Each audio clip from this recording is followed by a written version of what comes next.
اچھا، ایک ساتھی کا سوال ہے کہ ماں کا کتنا حق ہے، اور کیا ماں یہ کہتی ہے اپنے بچے کو نا، والدہ، کہ اگر تم نے یہ فلان کام نہیں کیا تو میں اپنی دودھ آپ کے لیے نہیں بخشاؤ گی نا، میرے دودھ آپ پر وہ آپ کے لیے میں معاف نہیں کرتی ہوں، وغیرہ وغیرہ. تو اس کے بارے میں کیا حکم ہے، شریعت کا کیا حکم ہے؟ اس کا جواب یہ ہے کہ والدہ جو ہے نا، ان کا بہت حق ہے انسان کے اوپر. ایک بیٹے پر، اولاد پر ماں کا جو حق ہے، حدیث مبارکہ میں ایک بندے نے سوال یا رسول اللہ، سب سے زیادہ میری جو ہے وہ اچھے اخلاق کا، صحبت کا حقدار کون ہے، بڑی حقدار کون ہے میری یا رسول اللہ؟ آپ نے ارشاد فرمایا کہ تیرے والدہ، تیری ماں. اس نے کہا رسول اللہ پھر کون؟ پھر فرمایا کہ تیرے والدہ. اس کے بعد کون؟ پھر فرمایا کہ تیرے والدہ. پھر چوتھے بعد اس نے کہا رسول اللہ اس کے بعد کون حقدار ہے؟ پھر آپ نے کہا کہ تیرے والد، تیرے باپ. یہ ہے ماں کا، والدہ کا حق. اور والدہ جو ہے، حدیث مبارکہ میں جنت جو ہے وہ ماؤں کے قدموں کے نیچے ہے. حدیث کی سند میں کچھ بات ہے، لیکن یہ ہے کہ ماں کے بارے میں بہت سارے حدیث ہے. ایک بندے نے عرض کیا رسول اللہ کہ میں نے اپنی ماں کو حج کروایا اپنے کندھوں پہ سوار کر کے، یہ سارے مراحل طے کرائے، تو کیا میں نے اپنی والدہ کا حق پورا کیا، ادا کیا کہ نہیں کیا؟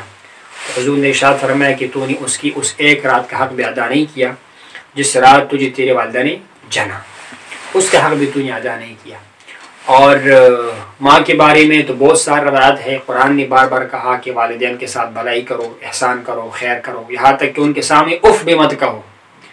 ولا تقل لهما اف ولا تنهرهما، ان کو کبھی اف مت کہو، اس کو مت جھڑکو. اور اف کے بارے میں ہے کہ مفسرین فرماتے ہیں کہ اسی لیے ماں کے سامنے اف مت کرو. اگر تمہارے اوپر کبھی تکلیف بھی ہو اور تکلیف کی وجہ سے بھی تم اف کہو کرو گے تو تمہاری والدہ کو، ماں کو، باپ کو تکلیف ہوگی، اس سے بھی اجتناب کرنا ہوگا. کبھی ماں باپ کے سامنے ایسا کام نہیں کرنا جس سے ان کو تکلیف ہو. اس زمانے میں فساد کا دور ہے. بالعموم شادی کے بعد جب نئی خاتون گھر میں آتی ہے، اپنے شوہر کو نا وہ اغوا کر لیتی ہے، بالفاظ دیگر اپنے ماں باپ سے علیحدہ کر دیتی ہے اس کو. اس بارے میں بڑا احتیاط ضروری ہے. باقی یہ ہے کہ یہ کہنا کہ میرے دودھ تمہارے لیے معاف نہیں ہے، دودھ تو ماں کو پلانا ہے نا. جب ایک آدمی بچہ پیدا ہوتا ہے تو ماں کے اوپر تو اس کا یہ حق ہے کہ ماں اس کو دودھ پلائے. وہ تو ان کو پلانا ہی ہے، بچہ تو معصوم ہوتا ہے، چھوٹا ہوتا ہے. ویسے یہ ماں کی ناراضگی کی طرف اشارہ کرتا ہے کہ ماں کتنی ناراض ہے. یہ مجازن یہ بات کہی جاتی ہے کہ میں تیرے لیے دودھ معاف نہیں کروں، یعنی وہ میں آپ سے ناراض رہوں گی. اور خدا نہ کرے کسی سے ماں باپ ناراض ہیں تو اس کے لیے پھر یہ ہے کہ جنت میں داخلہ مشکل ہوگا. ایک روایت میں ہے کہ جو لوگ ماں باپ کی اجازت کے بغیر، رضامندی کے بغیر جہاد میں بھی چلے جاتے ہیں اور جہاد میں وہ شہید ہو جاتے ہیں، ان کے لیے بھی یہ ہے کہ جنت میں داخلہ مشکل ہے. اعراف کے مقام پر، جنت جہنم کے درمیان ایک مقام ہے، وہاں پر وہ رہیں گے. تو باقی تو اللہ تعالیٰ قادر ذات ہے، ممکن ہے کہ اس کے لیے معافی کا سبب بن جائے، والدین ان سے راضی ہو جائے بروز قیامت اور ان کے لیے داخلہ. لیکن یہ ہے کہ ارشاد ہوا ہے کہ اتنا جو ہے ماں کا وہ بندے کے اوپر حق ہے. تو والدین کی رضامندی و پھر والد کی رضامندی بھی ضروری ہے. رضا الرب فی رضا الوالد و سخط الرب فی سخط الوالد. باپ راضی ہے تو خدا راضی ہے، باپ ناراض ہے تو خدا ناراض ہے.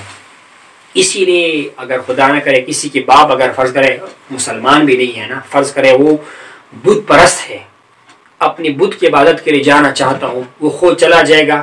لیکن اگر وہ ضعیف ہے، بیمار ہے، علیل ہے، تو بیٹے پر لازم ہے کہ وہ جا کر اپنے باپ کو کندھوں پر بٹھائے، اٹھائے، اس کو گھر لے کر آئے.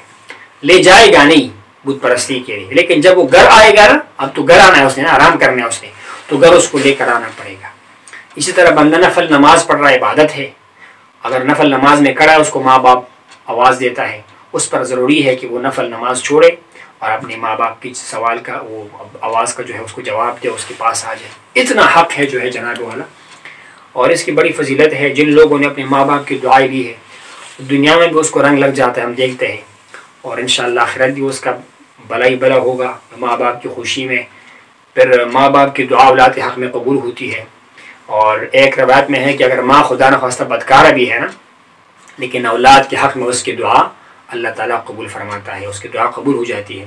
تو یہ ان کا حق ہے. اسی لیے والدین کا، بالخصوص والدہ کا، ماں کا بہت زیادہ حق ہے، جس کو اللہ چاہے. باعزی بستانی رحمہ اللہ بزرگ گزرا ہوا ہے، کسی نے پوچھا کہ آپ کے مقام کیوں نصیب ہوا، تو آپ نے فرمایا کہ میں نے والدہ کی دعائیں لی، والدہ کو میں نے بڑا خوش کیا. پھر آپ نے واقعہ بیان فرمایا کہ رات کا وقت تھا، وہ 2 دروازے ہوتے ہیں نا بند کرنے کے واسطے. والدہ نے کہا کہ بیٹا یہ ایک دروازہ بند کرو. وہ فرماتے ہیں کہ مجھے پریشانی ہوئی کہ یہ دائیں طرف والا دروازہ بند کرو یا بائیں طرف والا. تو میں کبھی اس کو بند کرنے کرتا تھا، پھر سوچتا تھا کہ پتہ ہو سکتا ہے والدہ نے دوسری دروازے کے بارے میں بتایا ہوا ہو. ادھر والدہ کی آنکھ لگ گئی، سو گئی.